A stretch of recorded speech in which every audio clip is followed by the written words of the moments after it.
The Celtics Talk podcast is presented by 24autogroup.com. 11 locations across New England.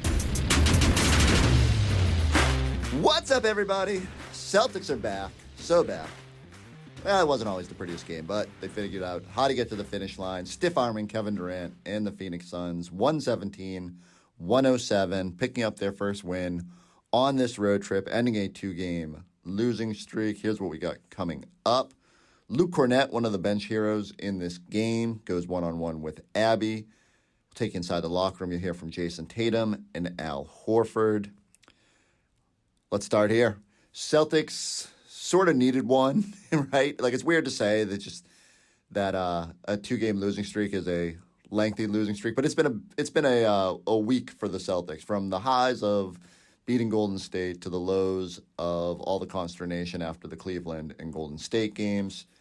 And the Celtics find a way to go out to Phoenix, and even on a night where Durant goes for 45, and the Suns make a couple late charges, able to get to the finish line. Now, some of it was they benefited from the Suns missing a bunch of threes, but they also did a really good job kind of being a little bit more active in creating offensive opportunities for themselves down the stretch. Tatum has a big fourth quarter. The big storyline from this vantage point is Tatum has to stay in the game, ends up playing 42 minutes, 16 seconds. Now, not a very efficient night, 11 of 28, but he gets to 29 points. I think 14 of those came in the fourth quarter, kind of capped off by the last gasp that the Suns are making, and he blows by Durant and finishes at the basket. You could tell Tatum just needed a night where, he made some positive impact. And just by asking to stay on the court, I think he had 10 rebounds, 7 assists. The team as a whole had some sloppy moments in the third quarter, kind of let Phoenix back into this thing a little bit instead of extending a 12-point halftime lead. But you could just feel like Tatum wanted to be out there. Explained afterwards, you'll hear that felt like it was finally maybe catching a rhythm. But even if it was just him being able to take some turns on Kevin Durant, even if it's just the usual that you're typically going to be in the positive when Jayson Tatum is out there, helping the Celtics get to the finish line. Again, not the sexiest win, not going to be part of the scrapbook of wins over the course of the year. But sometimes you just need to get back on the winning side. And on a night you don't have Porzingis, it was good that the Celtics found other ways to create. Jaylen Brown, Jayson Tatum combining for 56 points. Jaylen adding 27, really kind of lit the fuse as usual, kind of carried the Celtics through the first half. It's funny, too, because I think he missed like 3 layups that just kind of rolled off the rim in the opening minutes. And you're thinking, oh, man, Jaylen could easily have gotten frustrated in that instance. Instead, stuck with it, helped the Celtics build that early lead, and then kind of picked it back up in the fourth quarter with Tatum and got the team to the finish line. The other big story here is got to be the bench. After a pretty quiet night in Denver where, maybe you're having a little bit of flashbacks to the 22 finals. Celtics weren't able to go deep into their bench then. Didn't feel like they trusted those guys in that moment. And tonight, you not only get Luke Kornet just dunking everything in sight, but Peyton Pritchard has a big night as well. I think 14 points.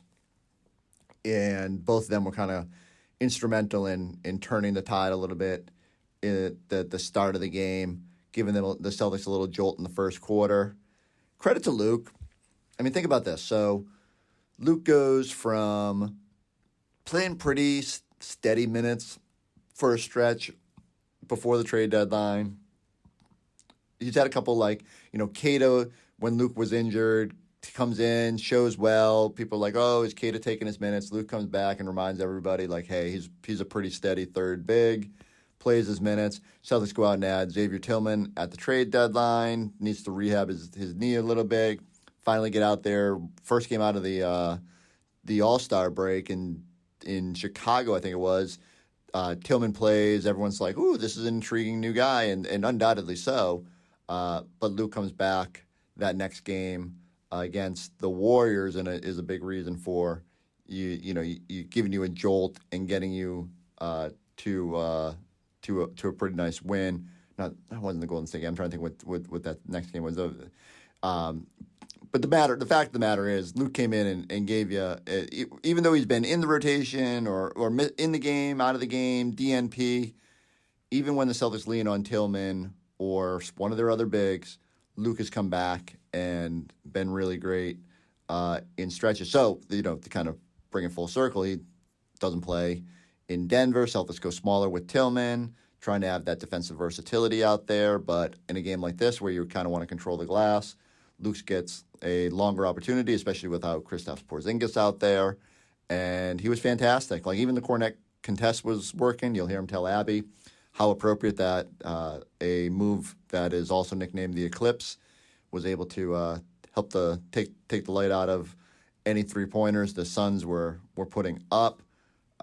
Luke has been a really good pro in terms of just staying ready, understanding that there just might not be nights where the team leans on him. Sometimes he plays a shift or two and doesn't pile up big minutes, but in this one, his play was good enough to keep him out there. Had a couple of celebrations after his dunks. Gave you some really good minutes. Combine that with, can we call him Phoenix P? Have we done too many Pacific P? Are we out of nicknames with Peyton Pritchard? I mean, it just feels like we'll continue to shoehorn those in. Really nice minutes for the bench, and to give you a little extra boost, taking some of the stress off the Jays there and helping you get to the finish line of this one. And any night you can survive 45 points from Kevin Durant. Nice luxury for the Celtics that Devin Booker wasn't quite able to get it going. You knew Tatum was going to be motivated with Bradley Beal in the building, with Kevin Durant on the other side. And even though, he's still got some strides to make with efficiency, a really nice night. The one other thing I want to throw in here before I go figure out which the Luke DNP game I butchered, because now I'm running it back in my mind, and I know I'm picking the wrong games. All these games tend to blend together after the All-Star break when it's the race to the finish line. But Jaylen Brown, very kind of short with his answers in the locker room. Admitted he's fine and all that. I suspect, and I'm fully admitting I'm kind of just guessing here based on body language, and he was very kind of ruffled by the loss in Cleveland. He obviously was not thrilled about the loss in Denver and came out and said, maybe he should have guarded Nikola Jokic for stretches down there. Jaylen has been so good out of the All-Star game, and I think he's just trying to set the tone for this team and trying to set a high bar for this team to get to. And I think he knows it hasn't quite been to where they need to be. Too many little lapses, too many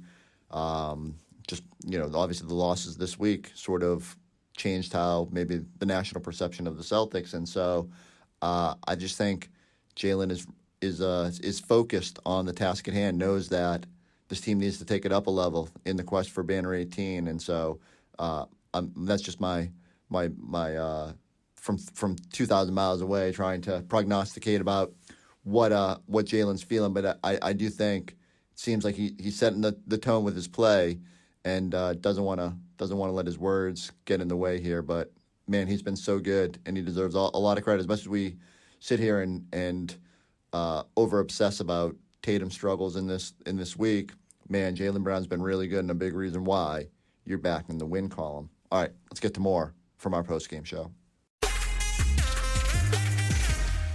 So, look, Phoenix made a bunch of different charges. Kevin Durant was giving it to you for much of that second half, and you found a way to sort of stiff-arm him at every charge. I love that Al makes that three after a cold night. Shooting the basketball impacted in other ways. But, some of these, I always complain that it feels like sometimes they get into the clutch criteria, and you're like, I don't know if that was a clutch game. They did have to kind of dig in at times to get to the finish line here. So could be a little bit more crisp, could have kept it at 12, pushed that lead up, but you found a way to get to the finish line.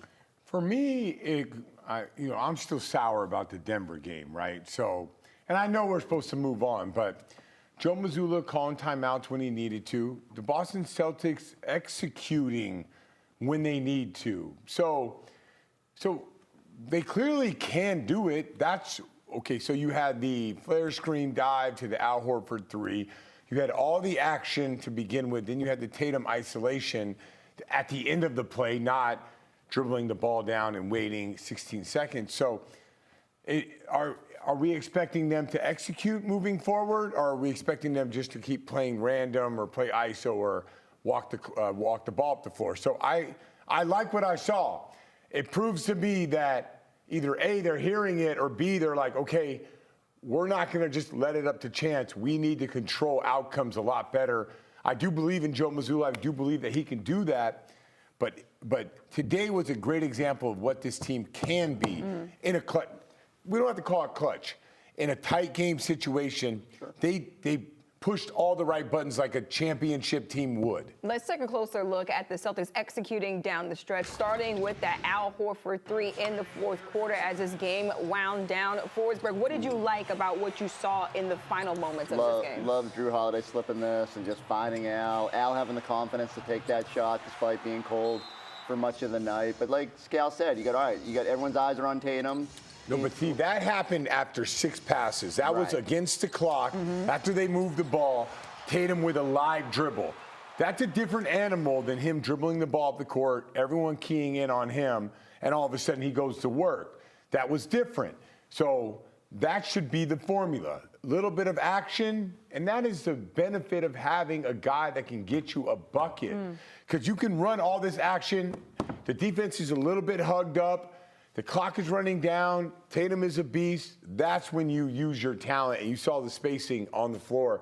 It looked a lot different than when he's pounding the ball for those 13, 14, 15 seconds. So what does that fall on? Is that Joe Mazzulla that draws up a play for his guys down the stretch? Or is that, you're talking about executing, does that fall on the players? Like, is that more so something drawn up for them or something they figure out on their own? Yeah, so today they ran action. Gotcha. So in the past, they've ran, spacing plays. Tatum's here, you're going to be here, here, here, and here. Today it was, we're going to run an action, and guess what? Tatum had the ball on both those plays. If Drew Holiday would have slipped and, the Phoenix Suns would have played that the right way, then Tatum would have a chance to go to work. But at least it's off of something, right? So in this game, they called timeout, set up plays, during reviews, set up plays, and executed down the stretch. Doesn't mean every shot's going to go in. That Al Horford shot, they could have missed that shot. But it was based off of this is how we're going to play. So if you ask me what the Celtics' identity is, I don't know. Is it the Phoenix Sun game where we're executing, or is it the Denver Nugget game or the Cavs game? I couldn't tell you right now, which I hope by the time playoffs roll around, I think I have an answer. And that's what I'm thinking for. Is like maybe they're working out the kinks right now so that when you get down the stretch of the regular season, getting into the postseason, you know what to do in those moments. One of the things that I keep thinking about all week is it's so weird. Like the Celtics out of timeouts, Joe Mazzulla's ATOs are some of the most points per play in the NBA. And yet he has tried to get away with letting his team run their own action and not calling a play and not calling that timeout. I know he does it. I know because he wants to stress his team and make them better in those situations. But when you're that good at being able to draw up something, to just reaffirm, like, here's what we want to run, here's the secondary action, like, you just give them a little advice, we want to go at this point.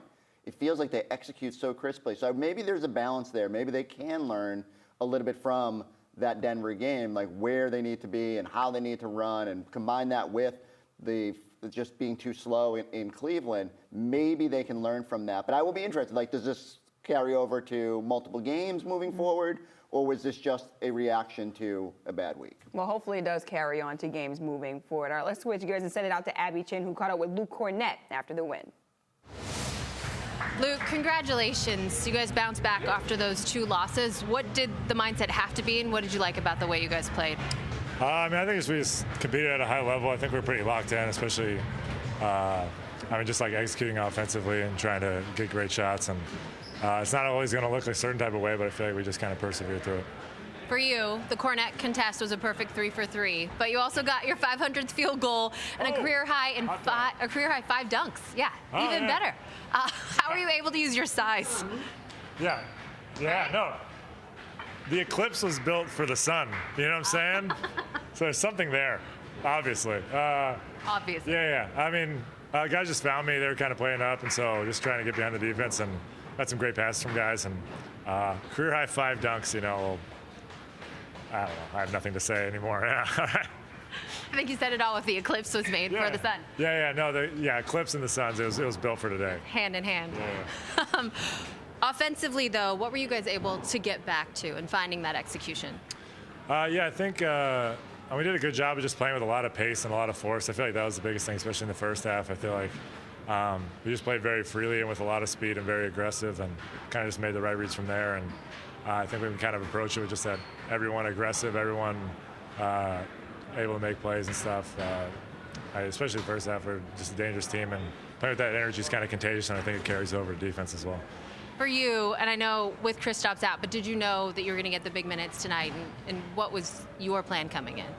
I didn't really, but I was ready. Yeah, it's kind of just the name of the game, and yeah, obviously find out KP's out, you kind of know there's more opportunity, but we have the luxury of having, whether it's like me or Xavier or O'Shea, just kind of based on the game and the matchup, and fortunately I was able to provide us some energy today, and I'll be ready for the next time. Congratulations. Did you do the no on purpose, or was it just a one? I think you just hung after one of the dunks, and then you tapped your head too. Yeah, I did tap the head. Celebrations feeling it? Yeah, that's. I think it's pretty popular these. Well, I don't know if these days. Maybe like last year, 2 years ago, more so. But I was feeling a certain type of way. I was feeling a lot of energy and probably a lot of testosterone or something, and I was just very revved up. Adrenaline is what I was looking for. Maybe both. I don't know. You can feel it, Luke. Congratulations, you killed it. Thanks. Jayson, Joe was just saying you asked him basically, can I stay and finish this out, play the whole second half. Obviously, what went into that on your end, and what were you kind of feeling and seeing out there that made you want to do that? Yeah, just felt like I was getting into a rhythm at some point. But I was like, I would make a couple shots and then miss like 3-4. And, the game was starting to get, competitive and things like that. I just wanted to stay in. I don't really say that many times, but, I just told you I want to stay in the rest of the game. What's it like to have that, that communication within the flow of the game? Obviously he trusts you. Not a lot of coaches would put that on someone to play all the second half. Yeah, I mean, it's not like I do it all the time. This might have been like the second time I've done it all season. So, it's a field thing. We trust each other, things like that. What did you guys do that allowed you to overcome Kevin Durant, scoring that many points and being so efficient? Yeah, I mean, that was tough. He was getting to his spots, getting easy looks, getting in transition, obviously making some tough ones. But, we just kept responding on the other end and getting good shots and just tried to limit the other guys. Jayson, what's the last 48 hours been like for you? For me? Yeah, I mean, I know it'll be the Denver loss and just kind of the narrative. I mean, what's that been like for you? And were you motivated in the second half to come back tonight by telling Joe you want to stay in? I do a pretty good job of moving on. I've said it before that regardless of how great I play or I don't, I never get too down or too high. And whatever, people are saying, I respect it, right? People have a job to report on, things that we do, things that we say, how we play. So, I never take those things personal. Yesterday I got to play 18 holes of golf, get some sun, enjoy time with the guys outside, and just kind of get away from it mentally. And today we bounced back in a positive way and got a big win on the road. How did it feel to get that break, to take a deep breath, to enjoy, weather that's not 32 degrees or whatever it is in Boston? It felt great. Like you said, not many chances to play golf or be outside, really, in the wintertime in Boston. So coming out on the West Coast and having a day off in Phoenix, being in the resort on the golf course, I was really looking forward to that. And we had a lot of fun yesterday. How'd you shoot? I want some money. That's important. What do you think's been the key? You guys haven't had a 3-game losing streak all year. The key to kind of really never having these lulls last and pushing back every single time? Just not letting it snowball effect, right? We're not perfect. We try to be. We really do try. But we make mistakes. And things like that. And this is a tough league. Other teams are really good, got great players. So it's all about how you respond. You want to be a good special team. You got to do a really good job of responding. Especially when on the road, it's tough being away from home for 10, 12 days or whatever. So this is a great way to come out here and get a win against a team that's been playing well lately. Jayson, you grew up very close to Brad Beal. How do you relish the matchup against him when you play him? It's something I always dreamed about as a kid. Just two guys that grew up in St. Louis, grew up in the same neighborhood, same high school. So this is just a proud moment for like us and our families, our moms that's watching. Everybody back home in St. Louis probably watched this game today. So I think just two guys that made it out of a city that not a lot of people make it out of, and playing at the highest level. He made it to the league first, so I would always tell him that I was going to be there, and he did everything in his power to help me develop and get to this point. So I'm always thankful for him and our relationship. Last two. Now it's Jayson Tatum at the podium. Let's take a look at the night of the Jays. They combined for 56 points, but let's start with Jayson Tatum. Had only 7 points at the break, finished with 29 points, 10 rebounds, and 7 assists. Forsberg, how did JT bounce back in this win against the Suns? Well, you get 18 holes of golf in you, and you're going to be feeling great. I can tell you, I might have got 18 in this morning. I want to thank all my friends for their donations to my Venmo account. Propelled me to tonight's great effort on here on postgame. But like Tatum going out there and being aggressive late, I thought, you heard him say it, right? Like that he was feeling like he was in a rhythm, and that's why he goes to Joe and says, hey, I finally feel like I'm starting to get it going. I want to stay in there. His scoring was crucial down the stretch in order to kind of stiff arm this game. And I'd like, he's back on the glass tonight, getting 10 rebounds, the 7 assists. Just doing the Tatum. This is the Tatum that injected himself into that MVP conversation a month ago when we all got overhyped about it. I love this version of Tatum where he is affecting every inch of that box score, and the defense on KD trying to help out on that, because you need to just throw different bodies at him and make him work. You said it. He likes to match up against Kevin Durant, and I thought he delivered today, and I thought he played with great poise. I thought he let the game come to him, and I thought the ball was in his hands down the stretch, and he made the right basketball play. So if Tatum is playing this way, and I don't know what's the difference between him rushing and him being poised, but it felt like a big difference over the last, call it 5 quarters. All right, 13 points in that fourth quarter for Jayson Tatum. Meanwhile, Jaylen Brown, 27 points, 3 rebounds, and 3 assists. 2 steals also in tonight's game. Forsberg, we know that Jaylen Brown has been playing some aggressive basketball out there, but where did you see him impact the game the most? I said it at halftime. I love that he couldn't get anything to fall the first 3 minutes of this game. A couple of layups rolled off, and it's easy to get frustrated and kind of get outside of yourself, but just continues to do what Jaylen Brown has done all season. And so first half kind of carried you offensively, had it going, came back and gave you a little something in that fourth quarter. Him and Jayson really getting you to the finish line of this game. I'd like to, what do you have for turnovers? That's the first column I always check. 2, all right, I don't love 3-2 on assist to turnover, but he's been much better lately taking care of the basketball. And Celtics really shored that up after, the third quarter where they started getting a little sloppy with it. Felt like they corralled that there in the fourth quarter. I love the way he played. I just thought he started with the right mindset. He can get downhill. He attacked. I got no problem with the way that Jaylen Brown plays. And since the All-Star break, I think he's been aggressive. I didn't like when he was like, I got to make sacrifices. I got to get other people involved. No, you don't. You can go out there and work. And you going out there attacking, being aggressive, that's your version of getting other people involved. I'm not saying I don't want to assist, but I don't want you ever to not have your pedal to the metal. Like, you are such an elite athlete in this league, and then you can take your game to even higher levels with your skill set, your handle, your ability to finish at the rim. You're the type of player that we need for him to win a championship, and he showed it all today. You guys bounced back from the 2 games. What did you like best about the way you played tonight? I just felt like we had good energy. I really liked how, Sam and Luke came in and Peyton and just kind of changed the game for us in the first quarter, second quarter. And just the energy that we had, I felt like we were much better.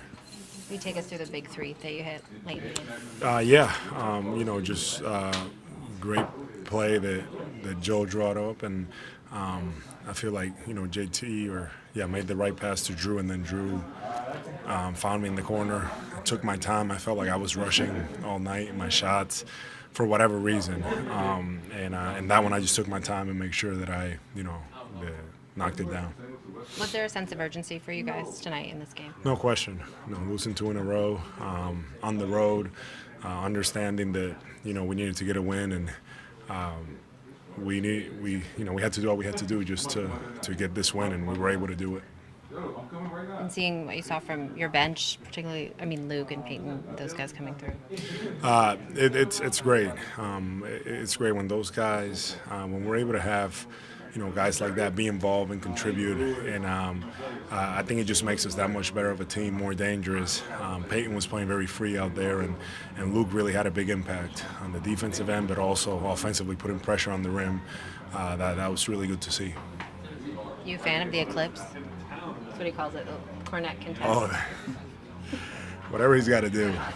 He competes, and whatever he has to do, I'm a fan of. For the resiliency of Jayson, he said felt like he did not play well in the first 3 quarters and then coming through big in the fourth. It's a long season, and Jayson's sample size of things that he's done well outweigh clearly anything that anybody has to say. So just very happy to see him, continue to be confident, continue to do what he does. As he goes, we go as a team. So just good for him to come in and impose his will and make plays down the stretch when we needed him to. Now, what's it like in the fourth quarter of a game in 2024? You're literally guarding Kevin Durant, like in a high intense top 2 picks of the 2007 draft. What's it like to kind of see him and just to kind of face a guy that you have faced for now almost 2 decades? Man, it's pretty unbelievable. I'm very blessed to be in this position, and just impressive how he continues just to find ways to improve and find ways to get better. KD and he was on tonight. It was really, really tough. But I really take these moments. I don't take them for granted. They're special, and only a few of us in our class. Thad Young was on the bench. He didn't get in today, but 3 of us from our 07 class, here tonight. So it's pretty cool. Now, I'm just curious. I know this storyline's probably been done ad nauseum, but Jaylen and Jayson just passed 500 games together recently. So they're the longest tenured duo in the league, and you've been around for a piece of that. Just curious what you've seen from their connection and relationship since you've been around.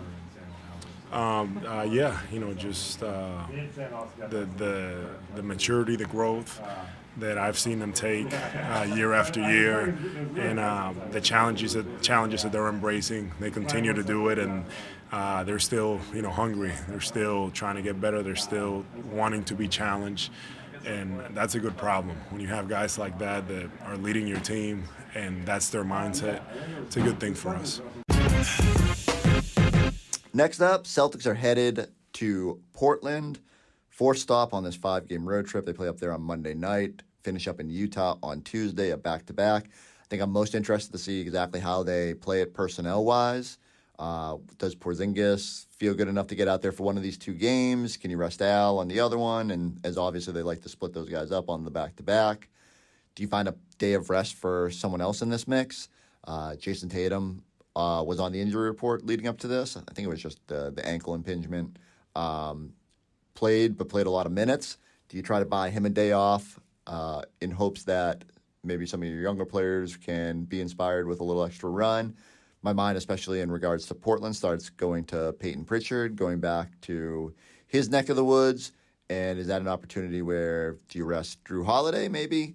Get another veteran a day off, throw Peyton in the starting lineup, and just kind of let him go nuts? Feels like it could be a high potential for a little outburst, especially considering how good Peyton was tonight. So not that the Celtics can afford to downshift too much based on the 2 losses to start this trip, but I am interested to see how they play the personnel game here. It feels like Utah is the one city in the NBA that everyone kind of downshifts on, and rest players, and the second night of a back-to-back, invariably the Celtics will not have their full complement out there. But if you can throw Tillman in there and get him some run, if you can lean on some of your younger players in elevated roles, give Hauser and Pritchard and those guys some more opportunity, I think you could still find ways against a young team like Portland. The bummer with Portland, of course, is Robert Williams is sidelined for the year with that injury. And even Malcolm Brogdon is dealing with a right elbow issue, which I actually think might be the same elbow issue from the playoffs last year. Was supposed to only miss a couple weeks and be reevaluated. He's been out pretty much a month now. So we'll see if he's able to get back out there at any point. But Blazers are going through it. There's an opportunity there for the Celtics to pounce. Let's see if they can get some momentum before this trip heads back to Boston. We'll be here with you late night on Monday and Tuesday, so keep it locked on the post-game pod. Go like, subscribe. Got an off-day edition of the pod up where I sat down with my buddy John Tomasi to talk about this wild week and how we're feeling about the Celtics. You can check that out on YouTube or, just go listen to the last episode here. We'll catch you guys next time on the Celtics Talk podcast.